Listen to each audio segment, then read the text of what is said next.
All right, I'm gonna try my best Matthew Jerry impression here as like an ESPN columnist or whatever.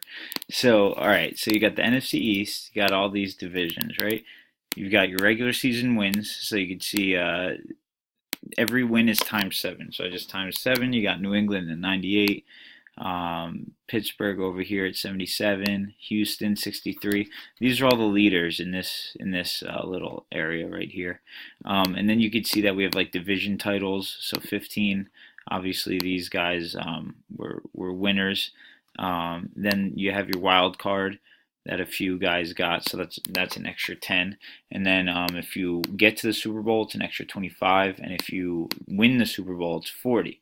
So moving on from there, if you look at the divisions as a whole, and start kind of grading, or even actually just going team by team, how well they scored, right? This is before the divisions are even there.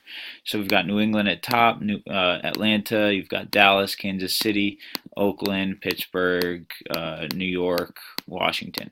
So then if you just start to kind of look at the color scheme here, this is based off of each division. So you can see that there's a little bit of, this percentile or quartile, whatever you want to do with these.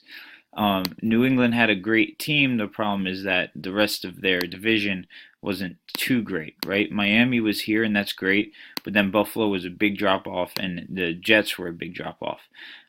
Miami got the extra 10, which was decent, but it wasn't enough to make up for the rest of the division. If you look at Kansas City and Oakland, they did pretty good here. They're both right here, and they're at this brink of being on the 8 and the 7 in terms of their whatever quartile, whatever you want to call it. But if you start to actually look at the numbers and start to combine these, what these numbers are here are the total points of the whole division. So you could see we've got here. Patriots were in first, but then you go to the Giants. Total for the division was they were in second. Then you've got the AFC West, which is Kansas City and the Raiders. They're in third, very close. But the point being is that Kansas City, all they did was win their. They had a lot of regular season wins, and they won their division. And the Raiders also had a decent. They had the same amount of wins, and they had the wild card. So while that's a big drop off, that's about 50 points in terms of a division right there. You don't have to worry about, it's a strong dominant force, and if you know that, it might be worth it to be going for those. Because if you look, like, we're going for Baltimore for 3 points, right? Baltimore was down here, right? So we're paying a lot of money to get Baltimore at this 4 quartile, and Tennessee, who obviously this is not going to be the same year, but this is just a suggestion. Tennessee, you're around here. But if we were to drop, let's say, this to a 1, and like we were saying, drop this to a 7, right? We'll be at 32. And if you look at the teams last year, I mean, where was it? Miami, for example. Their preseason odds were horrible. They were not looked at as a team that were going to have this many points. So to have them for low is great. Like, for example, we're still going for them for 1 point right now, and we're going for New England for 10.